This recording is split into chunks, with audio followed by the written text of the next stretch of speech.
Ini ada pertanyaan. Ada dua ibu, satu ibu kandung, yang satu ibu mertua. Mereka sama-sama sudah meninggal. Ibu yang satu ahli sholat, ahli zikir dan punya tanah wakaf. Yang satunya lagi alhamdulillah di tahun-tahun akhir hayatnya beliau melaksanakan sholat dan menjauhi larangan-larangan Allah. Yang saya tanyakan, kalau saya setiap sedekah mengatasnamakan ibu yang satu berharap bisa menolong beliau di alam kubur, karena yang satu insya Allah sudah banyak tanah wakafnya, apakah saya sebagai anak menjadi anak yang pilih kasih atau durhaka? Tidak. Tidak menjadi anak yang durhaka, justru itu yang harus dilakukan. Makanya akan selalu saya katakan, termasuk daripada kewajiban seorang anak setelah orang tua itu meninggal adalah mendoakan. Sehingga berbakti itu Bapak Ibu tidak berhenti di saat orang tua sudah meninggal.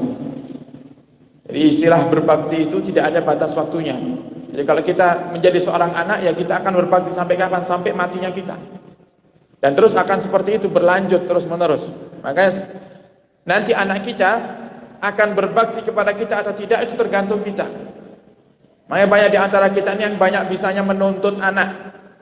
Makanya kalau kita ngelihat kok anak kita saat ini durhaka, coba ingat masa lalu. Jangan-jangan kita dulu durhaka kepada orang tua. Makanya Allah kasih kita anak ya yang durhaka. Fakama tadinu tudan. Sebagaimana kau berbuat, begitulah kau akan dibalas. Kalau kita dulu durhaka kepada orang tua kita, ya kita akan punya anak yang durhaka. Maka jika saat ini mungkin Anda punya anak-anak masih kecil-kecil, harapannya nanti di masa dewasa mereka tidak durhaka kepada Anda, ayo perbanyak istighfar. Kalau memang orang tua masih ada, minta maaf kepada orang tua, minta ridho kepada orang tua. Jika orang tua sudah meninggal, perbanyak kirim doa. Termasuk diantaranya doa di saat peringatan atau doa di saat tahun di mana orang tua meninggal atau bulan di mana orang tua meninggal. Kalau tidak bisa, ya paling tidak kumpul dengan keluarga yang di rumah saja, kumpul baca tahlil. Atau yang kita sebut dengan acara haul. Haul setiap tahun sekali mendoakan daripada orang tua yang sudah meninggal. Dan haul tidak hanya untuk para habaib, tidak hanya untuk para kiai, para ulama, orang-orang besar saja, tidak. Kalau para ulama, contoh haul Kiai Haji Hasim Asy'ari, tidak perlu dihauli, beliau sudah punya pahala luar biasa. Tidak perlu dihauli, pahala jariah beliau sudah sangat-sangat banyak. Dan jauh-jauh dari kitabnya saja, ya.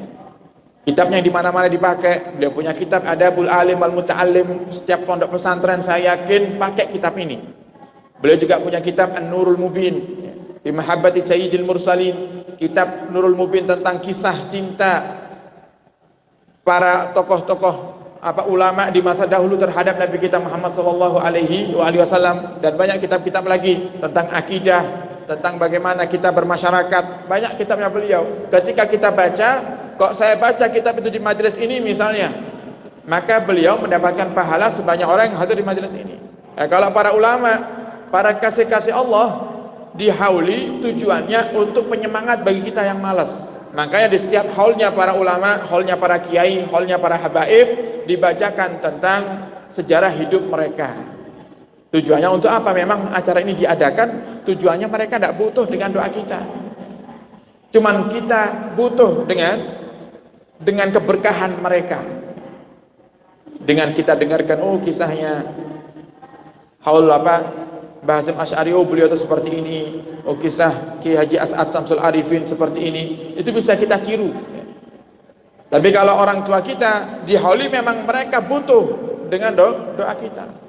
Makanya termasuk daripada ahli kubur itu Bapak Ibu, mereka itu di saat melihat ada satu kuburan yang dikirimi doa, pahala Fatihah, pahala sedekah oleh anak-anaknya, yang di sampingnya niku nangis, ngiri. Jadi mereka kalau ngelihat, oh ternyata ini si fulan dikirimi pahala oleh anak-anaknya, yang sebelahnya mereka nangis sambil bertanya-tanya, kemana anakku? Kenapa anakku tidak kirim pahala Fatihah seperti halnya tetanggaku itu? Kenapa anakku tidak kirim pahala sedekah seperti halnya sebelahku ini? Andai aku punya anak yang berbakti kepadaku, andai aku punya anak yang soleh dan soleha. Nah, itu nanti keadaan mayit di dalam kubur, dan bukan hal yang mustahil itu terjadi kepada kita. Bisa jadi nanti kita yang mengatakan itu, kemana anakku? Kenapa mereka tidak kirim aku pahala Fatihah? Kenapa mereka tidak kirim aku pahala khatam Quran? Tidak kirim aku pahala sedekah? Maka caranya adalah dididik anak-anaknya. Nah, kita sebagai seorang anak wajib kita untuk berbakti kepada orang tua. Nah, kalau memang kita tahu daripada ini salah satu daripada ibu kita, ya, karena ibu kandung dengan ibu mertua itu tidak ada bedanya, sama-sama orang tua kita. Nabi Muhammad sudah mengatakan orang tua kita itu 3. Yang pertama adalah orang tua kandung, yang kedua yang menikahkan kita dengan putrinya atau putranya, berarti mertua. Yang ketiga adalah orang yang mengajarkan kita ilmu atau guru. Jadi 3 orang tua kita, dan kita wajib untuk berbakti kepada mereka, tidak hanya kepada orang tua kandung, tapi juga kepada mertua dan juga kepada guru. Jadi silahkan Anda kirimkan pahala sedekah untuk ibu yang memang Anda ketahui mungkin amal ibadahnya tidak seperti ibu yang satunya, ya.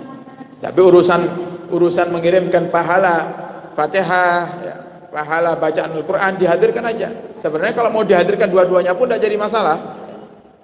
Ya Allah, saya sedekah ini, ya Allah saya niati untuk ibu saya fulanah dan ibu saya fulanah, dua-duanya tidak jadi masalah. Jadi kalau seandainya diniatkan yang satu pun juga tidak jadi masalah, tidak dianggap anak yang pilih kasih atau yang durhaka.